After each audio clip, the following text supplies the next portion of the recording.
अरे भाऊजी, क्या गजब ढा रही हो यार। भैया को लात मार दिया आपने। आय ओ दादा, आपने लात क्यों मार दिया? भैया तो नाराज़ हो गए। अब नाराज़ हो गए तो इतना नाराज़ हो गए कि मुर्गी की टंगरी खाने लगे और आपको साग भात खाने के लिए छोड़ दिए हैं। तो आप एक काम करो, इस बार थोड़ा ज़्यादा अब डंटा से मारिएगा। ठीक है, मारना होगा तो डंटा से मारिएगा। तो अबरी खांसी खाएंगे। खांसी खाएंगे अबरी, मटन खाएंगे। लात से मार दी तो मुर्गा खाने लग गए। और रॉकी भी उनका उनका ही तरफ रहता है ना। रॉकी रॉकी को भी खाना मत दीजिए और भैया को भी खाना मत दीजिए।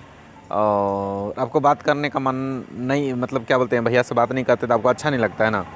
तो आप एक काम कीजिए, आप एक काम कीजिए। क्या कीजिएगा फिर? अरे कुछ नहीं, गुदगुद कीजिए। आपको क्या बताएं, आप लोग नौटंकी नौटंकी ना बड़ी मज़ा आता है देखने में, बहुत मज़ा आता है। जहाँ प्यार होता है वहाँ झगड़ा भी होता है, वो भी ज़बरदस्त वाला झगड़ा होता है। इतना झगड़ा होता है ना, इतना ज़्यादा झगड़ा होता है हमारे बीच में। जब झगड़ा होता है ना तो हम लोग जो है, हम लोग रात को झगड़ा होता है ना तो अगला दिन ख़त्म हो जाता है, मतलब अगला दिन तक नहीं जाता है। हाँ, लेकिन ऐसा होता है कि नाराज़ होते हैं तो हम ही नाराज़ होते हैं। वो मनाने आती है, हम मनाने नहीं जाते। कितना भी कुछ भी हो जाए हम मना देंगे, मजाल है, हम मनाएंगे ही नहीं। अरे हम हैं, हम क्या कम हैं? तो ऐसे ही महादेव और शिव, हम लोग तो एक ही हैं। तो हमारा नेचर तो ज़रूर मिलता जुलता ही होगा। लेकिन हाँ, एक बात है भाभी जी, भैया बहुत सीधा हैं।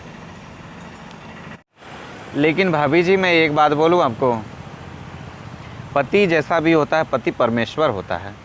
पति की रिस्पेक्ट करना हर स्त्री का धर्म है। धर्म ही नहीं, परम कर्तव्य है, समझे?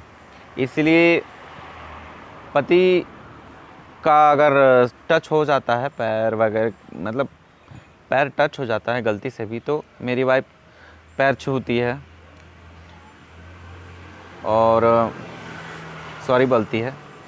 तो पैर से तो टच नहीं करना चाहिए किसी भी इंसान को, किसी भी जीवित या किसी भी जीवित प्राणी को, या जीवित या मृत प्राणी को कह लीजिए।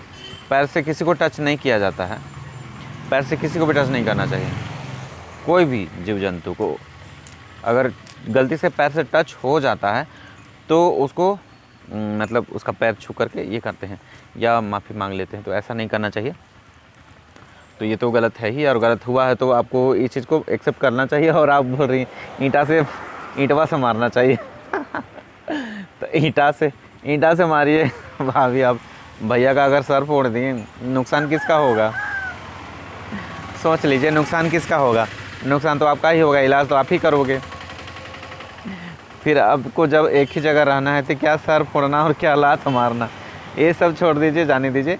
1-2 दिन का लटका झटका है, भैया का गुस्सा है, शांत हो जाएगा। वैसे भी महादेव हैं तो महादेव का गुस्सा अगर लेट से आता है तो बहुत तगड़ा वाला आता है, जो सब कुछ जला करके राख करने वाला होता है। इसलिए कोशिश कीजिए कि उनका मौन व्रत को मत तोड़िए। वो जो तपस्या में लीन है तो उसको भंग मत कीजिए।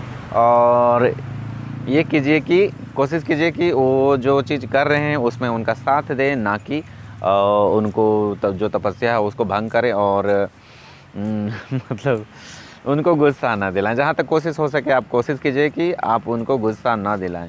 और आपसे जो भी चीज़ हुआ है उस चीज़ के लिए उनको सॉरी बोलिए, ना कि ऐसा बोलिए कि उनका सर फोड़ देंगे। इससे तो मामला और बिगड़ेगा, बनेगा नहीं। तो वैसे ये एक ऐसे कॉमेडी की तरह देखा जाए तो बहुत मस्त है, बहुत अच्छा लगा। लेकिन ऐसा तो नहीं करना चाहिए। तो भाभी जी आप समझ गए होंगे, तो तब तक हम रखते हैं, बाय।